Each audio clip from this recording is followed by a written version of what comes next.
बिस्मिल्लाहिर्रहमानिर्रहीम। अस्सलाम वालेकुम स्टूडेंट्स। हमने लास्ट लेक्चर के अंदर अपने रिप्रोडक्शन इन प्लांट्स हमारा यूनिट नंबर 1 स्टार्ट किया था और उसके बारे में हमने पार्ट्स ऑफ फ्लावर जो है हमने उसको स्टडी किया था। तो उम्मीद है कि आप जो है वो पार्ट्स ऑफ प्लांट्स को जो है वो उसके आइडेंटिफाई जो कर सकते होंगे। ये मेरे पास एक फ्लावर है। ये जो पार्ट्स आपको नजर आ रहे हैं दीज आर कॉल्ड सेपल्स। इसके बाद आपको ये पेटल्स नजर आ रहे हैं। ठीक है जी, मैं इसको हटा देता हूँ। इसके बाद आपको नजर आ रहा है मेल रिप्रोडक्टिव पार्ट। ठीक है, इसमें वाज़ेह नहीं हो रहा, ये मेल रिप्रोडक्टिव पार्ट।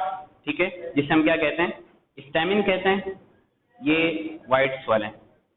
इसके बाद ये जो आपको अंदर नजर आ रहा है, इसके बाद ये है कार्पेल, फीमेल रिप्रोडक्टिव पार्ट। ये तमाम पार्ट हमने जो वो इसको स्टडी कर लिया था।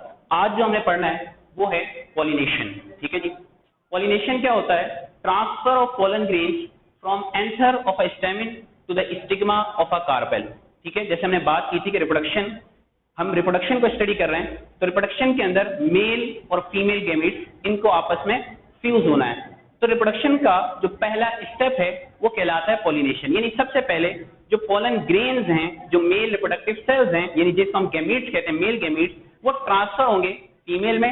ठीक है, फीमेल बॉडी के 3 पार्ट्स होते हैं। ये आपको एक कार्पेल जो नजर आ रहा है, स्टिग्मा, स्टाइल, ओवरी, इसको हमने लास्ट में डिस्कस कर लिया था। अब ये पोलन ग्रेन्स आपको नजर आ रहे हैं। ये जो ट्रांसफर होने का अमल है, इस अमल को हम क्या कहते हैं? पॉलिनेशन कहते हैं। अब ये जब ट्रांसफर हो जाते हैं तो इसके बाद मजीद कुछ इसके स्टेप्स हैं। पॉलिनेशन की जो टाइप्स हैं वो 2 तरह की होती है, एक सेल्फ पॉलिनेशन और एक क्रॉस पॉलिनेशन। सेल्फ पॉलिनेशन का मतलब यह है कि अगर पोलन ग्रेन्स ट्रांसफर होंगे, ये एक और फ्लावर है मेरे पास। अब सेल्फ पॉलिनेशन का मतलब यह है कि इसका जो मेल रिप्रोडक्टिव पार्ट है, मेल रिप्रोडक्टिव पार्ट स्टेमिन है। ठीक है जी, मेल रिप्रोडक्टिव पार्ट स्टेमिन, अगर इसी के स्टेमिन से इसी ये जो फ्लावर है, इसका जो फीमेल रिप्रोडक्टिव पार्ट है कार्पेल, पोलन ग्रेन्स अगर सेम फ्लावर पे ही ट्रांसफर होंगे, अपने ही स्टिग्मा पे जो है वो पोलन ग्रेन ट्रांसफर होंगे, इसको हम कहते हैं सेल्फ पॉलिनेशन और क्रॉस पॉलिनेशन। क्रॉस पॉलिनेशन का मतलब है 2 डिफरेंट प्लांट हैं। ये डिफरेंट नहीं है, दोनों रोज प्लांट ही हैं। रिप्रोडक्शन का मतलब होता है अपने ही जैसा नया पैदा करना। तो ये सेम स्पीशीज के दरमियान जो अमल होता है। अगर इस फ्लावर का जो पोलन ग्रेन है वो ट्रांसफर होगा इस फ्लावर पे, यानी ये दूसरा एक फ्लावर है, तो इस अमल को हम क्या कहेंगे? क्रॉस पॉलिनेशन कहेंगे। यानी यहां से पोलन ग्रेन ट्रांसफर होगा दूसरे फ्लावर के स्टिग्मा पे, यानी दूसरे फ्लावर के फीमेल रिप्रोडक्टिव पार्ट के। इस अमल को हम क्या कहते हैं? क्रॉस पॉलिनेशन कहते हैं। सवाल ये पैदा होता है कि क्रॉस पॉलिनेशन होती कैसे? ठीक है, अगर सेल्फ पॉलिनेशन की बात करें तो ये तो दोनों पार्ट एक साथ मौजूद हैं, तो इसके लिए हमें किसी एजेंट की जरूरत नहीं पड़ती। लेकिन अगर हम क्रॉस पॉलिनेशन की बात करें, यानी अगर पोलन ग्रेन ने यहां से यहां ट्रांसफर होना है, तो इसके लिए हमें एजेंट्स की जरूरत पड़ेगी। वो एजेंट्स क्या हैं जी? कि पॉलिनेशन, जो क्रॉस पॉलिनेशन होती है वो 2 तरीके से होती है, बाय इंसेक्ट्स और बाय विंड। बाय इंसेक्ट्स यानी जो कीड़े मकोड़े हैं उनकी, जिस तरह बीज हैं, जिस तरह हमने बात की थी जब हम पेटल्स को पढ़ रहे थे पहले पार्ट के अंदर, तो हमने सिखाया था कि ये पेटल्स जो हैं ब्राइटली कलर्ड होते हैं। ब्राइटली कलर्ड क्यों होते हैं? उसमें हमने कहा था कि चूंकि इंसेक्ट्स को अट्रैक्ट करना होता है। इंसेक्ट्स को क्यों अट्रैक्ट करना होता है? ताकि वो क्रॉस पॉलिनेशन के अंदर मदद कर सकें। तो इंसेक्ट्स क्या करते हैं? मिसाल के तौर पे एक बी है, ठीक है, शहद की मक्खी है, उसने विजिट किया ये वाला फ्लावर, तो उसकी जो हमारे जो बी होती है, मक्खी होती है, उसकी जो बॉडी होती है वो हेयरी होती है। तो जैसे ही वो अपना नेक्टर, यानी जो एंड्रोशियम, जिसको हम स्टेमिन कहते हैं, स्टेमिन की जो बेस पे नीचे उसका नेक्टर होता है, जो इंसेक्ट्स का फूड होता है, जब वो उसको कलेक्ट करने आते हैं तो उनकी बैक पर पोलन ग्रेन्स क्या हो जाते हैं? अटैच हो जाते हैं। पोलन ग्रेन्स उनकी बैक पर अटैच हो जाते हैं, और जब वही बी किसी दूसरे फ्लावर को विजिट करती है तो स्टिग्मा की जो सरफेस है वो स्टिकी होती है। तो वो जो पोलन ग्रेन जो बी की बॉडी के साथ अटैच हो जाते हैं, वो उस स्टिग्मा की स्टिकी सरफेस के साथ क्या हो जाते हैं? टच हो जाते हैं, और फिर यहाँ पर इस तरह से ये पोलन ग्रेन जो ट्रांसफर होते हैं। ये पहला तरीका बाय इंसेक्ट। दूसरा तरीका बाय विंड। अच्छा, बाय इंसेक्ट, अब कुछ फ्लावर ऐसे होते हैं कि जिसके अंदर दोनों पार्ट मौजूद होते हैं, यानी मेल और फीमेल दोनों पार्ट, इन्हें हम कहते हैं बाइसेक्सुअल फ्लावर। और कुछ फ्लावर्स ऐसे होते हैं जिसमें मेल पार्ट अलग होता है और फीमेल पार्ट अलग होता है, उन्हें यूनिसेक्सुअल फ्लावर जो वो कहा जाता है। ठीक है जी। इंसेक्ट फ्लावर जो है वो ब्राइटली कलर्ड होते हैं, खूबसूरत कलर से मुश्तमिल होते हैं ताकि इंसेक्ट जो है वो क्या हो, अट्रैक्ट हो। दूसरा तरीका है बाय विंड, जो जिन प्लांट्स के अंदर विंड के जरिए से क्रॉस पॉलिनेशन होती है वो इतने ज्यादा अट्रैक्टिव नहीं होते, क्योंकि ना इंसेक्ट्स को अट्रैक्ट करने की जरूरत नहीं है, वहां पे जो पॉलन ग्रेन्स ट्रांसफर होते हैं वो विंड के जरिए से होते हैं, हवा के जरिए से होते हैं। इन प्लांट्स की जो खास बात है इस फ्लावर की, इनका फ्लावर ऊपर की तरफ नहीं होता बल्कि नीचे की तरफ होता है, क्योंकि अगर ऊपर की तरफ होगा तो हवा जो है, हवा के जरिए से वो पॉलन ग्रेन ट्रांसफर नहीं हो पाएगा।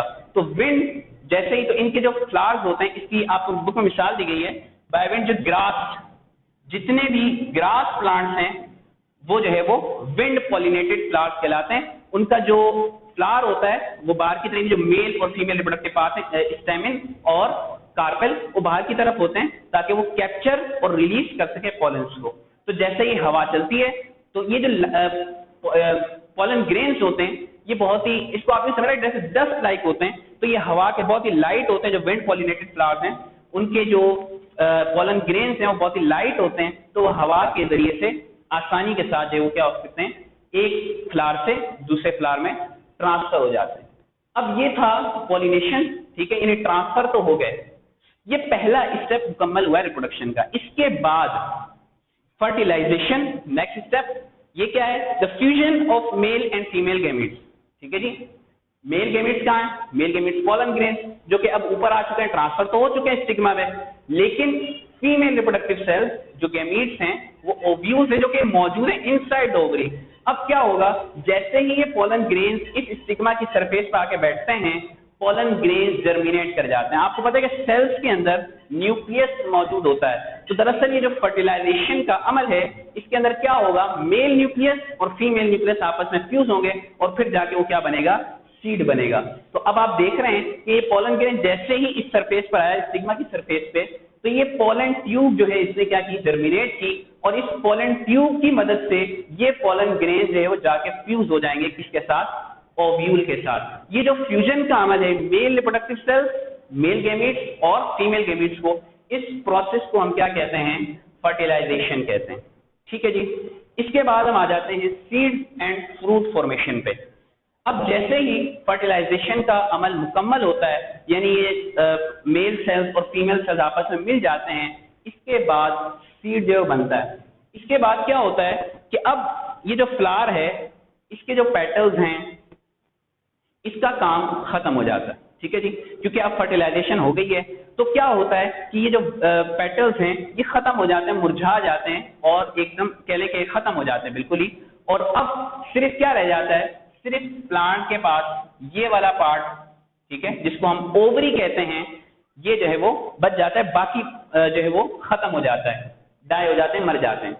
अब इसके अंदर मेल और फीमेल से क्या बनेगा, सीड बनता है। जब ओव्यूल जो फर्टिलाइज हो जाता है, इसके अंदर फर्टिलाइजेशन का अमल हो जाता है, तो इसके बाद वो क्या बनता है, सीड बनता है। तो मैंने यहाँ पे लिखा है फर्टिलाइज ओव्यूल बिकम्स सीड। तो जो फर्टिलाइज ओव्यूल होता है वो क्या बन जाता है, वो सीड बन जाता है। इसके बाद फ्रूट कैसे बनता है, ठीक है जी, फ्रूट कैसे बनता है, जब ये फर्टिलाइजेशन का अमल मुकम्मल हो जाता है और जितनी भी जो पॉलन ग्रेन्स हैं वो फ्यूज हो जाते हैं, जितने भी अवेलेबल ओव्यूल्स मौजूद होते हैं उन तमाम के साथ जब वो फ्यूज हो जाते हैं, तो फिर क्या अमल होता है, फिर जो है फ्रूट बनने का अमल होता है। अब ये जो ओव्यूल्स हैं ये डेवलप होना शुरू हो जाते हैं और फिर क्या बनता है, फ्रूट बनता है। तो यहाँ पे लिखा था fully developed ovary with its seed inside is called fruit. ठीक है जी, फ्रूट हम किसे कहते हैं कि जो वो ओवरी जो कि फुली डेवलप हो चुकी है, उसके अंदर सीड्स भी जो है वो बन चुके हैं, उसे हम क्या कहते हैं, फ्रूट कहते हैं। ठीक है जी, ये एक सीड की डायग्राम आपको नजर आ रही है। ये सीड की अगर हम उसकी बात करें तो इसके 3 पार्ट्स होते हैं। ठीक है, टफ सीड कोट, सीड के बाहर एक टफ सीड कोट मौजूद होता है। इसके बाद ये आपको एम्ब्रियो नजर आ रहा है और ये इसके अंदर ये सारा जो है वो फूड स्टोर, यानी ये एनर्जी प्रोवाइड करता है सीड को ग्रो करना। अब ये जो सीड बन गया है, अब इससे हम नए प्लांट्स क्या करवा सकते हैं, ग्रो करवा सकते हैं। यहाँ पे रिप्रोडक्शन का अमल जो है वो मुकम्मल होता है। ठीक है, यानी ये शुरू से पॉलिनेशन, फर्टिलाइजेशन, फिर सीड और फिर फ्रूट फॉर्मेशन। ये एक सीड है। अच्छा, इसके ये मेरे पास एक पीनट मौजूद है, इसके ऊपर आपको जो उभरा हुआ हिस्सा नजर आ रहा है, ये क्या है? ये है एम्ब्रियो। एम्ब्रियो को आप ये समझ लें यंग प्लांट, यानी जब हम किसी भी बीज को जमीन के अंदर जो है वो डालते हैं, ठीक है, तो फिर वो जो उसकी जो पहली शाख निकलती है, ठीक है, तो वो दरअसल ये एम्ब्रियो होता है, यानी सीड के अंदर छोटा टाइनी प्लांट जो है वो पहले से मौजूद होता है, और जब उसको फेवरेबल कंडीशंस मिलती हैं तो वो जर्मिनेट कर जाता है। जर्मिनेशन क्या होता है, ये इंशाल्लाह हम अपने नेक्स्ट लेक्चर के अंदर इसको जो है वो पढ़ेंगे। ठीक है जी, ये फूड स्टोर होता है, ये एम्ब्रियो रूट है। जैसे ही सीड को फेवरेबल कंडीशंस मिलती हैं तो वो क्या कर जाता है? ग्रो करवा जाता है। अब आपके जहन में एक सवाल पैदा होता है कि ये जो मैंने क्रॉस पॉलिनेशन की बात की कि यहां से यहां ट्रांसफर होते हैं दो तरीकों से, इंसेक्ट के जरिए से, विंड के जरिए से। लेकिन सवाल ये पैदा होता है कि क्या ये इंसेक्ट जो है वो ये रोज फ्लावर है, तो क्या वो यकीनी तौर पे रोज फ्लावर के ऊपर ही जाके जो है वो वहां पे जो है वो अपना नेक्टर कलेक्ट करेगा? जी नहीं, बिल्कुल नहीं। तो फिर क्या होता है कि अगर पॉलन ग्रेन लैंड करता है किसी दूसरे प्लांट के स्टिग्मा पे, तो फिर पॉलन ग्रेन क्या हो जाता है? खत्म हो जाता है, डाई हो जाता है। वो उसी वक्त जर्मिनेट करता है, वो उसी वक्त जो है वो पॉलन ट्यूब में जो है जर्मिनेट करता है, ग्रो करता है, उस वक्त जब वो सेम प्लांट्स के ऊपर जो है वो मौजूद होते हैं। ये टफ सीड क्यों मौजूद होता है? ताकि वो इस सीड को क्या कर सके? प्रोटेक्ट कर सके। ठीक है जी, ये है फ्रूट फॉर्मेशन। ये तमाम चीजें जो है वो आज का हमारा लेक्चर है। इसके अंदर हमने आज पॉलिनेशन को जो है वो पढ़ा। पॉलिनेशन यानी transfer of pollen grain, anther of stamen to the stigma of a carpel, यानी मेल से फीमेल में ट्रांसफर होना पॉलिनेशन कहलाता है। दो तरह की होती है, सेल्फ पॉलिनेशन। सेल्फ पॉलिनेशन का मतलब अगर एक ही फ्लावर के अंदर अमल हो रहा है, उसी के पॉलन ग्रेन उसी फ्लावर के स्टिग्मा पे जो है वो ट्रांसफर हो रहे हैं, तो इसे कहते हैं सेल्फ पॉलिनेशन। क्रॉस पॉलिनेशन दो डिफरेंट फ्लावर्स मतलब यानी कि मुख्तलिफ किस्म के नहीं, सेम प्लांट सेम स्पीशीज के प्लांट्स के दरमियान अगर ये अमल होता है तो उसे हम कहते हैं क्रॉस पॉलिनेशन। इंसेक्ट के जरिए से होती है और विंड के जरिए से होती है। इसके बाद fertilisation, fusion of male and female gametes, male cells female cells, इनका जो फ्यूजन होता है इसे हम क्या कहते हैं? फर्टिलाइजेशन कहते हैं। और इसके नतीजे में सीड और फ्रूट जो है वो बनता है। आपके बुक के अंदर फ्रूट के अंदर जो कुछ मिसालें दी गई है,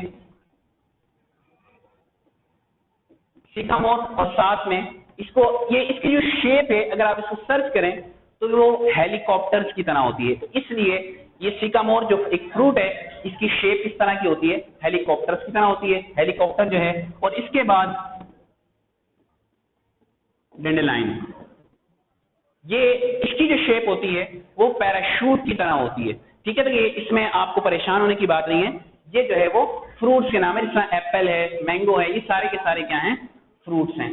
तो ये आज का हमारा टॉपिक था जिसमें हमने पॉलिनेशन, फर्टिलाइजेशन और सीड एंड फ्रूट फॉर्मेशन पढ़ा। इंशाअल्लाह ताला हमारा जो अब नेक्स्ट टॉपिक होगा वो होगा जर्मिनेशन, और उसके अंदर हम अपने इस चैप्टर को वाइंड अप कर लेंगे। Thank you, Allah Hafiz.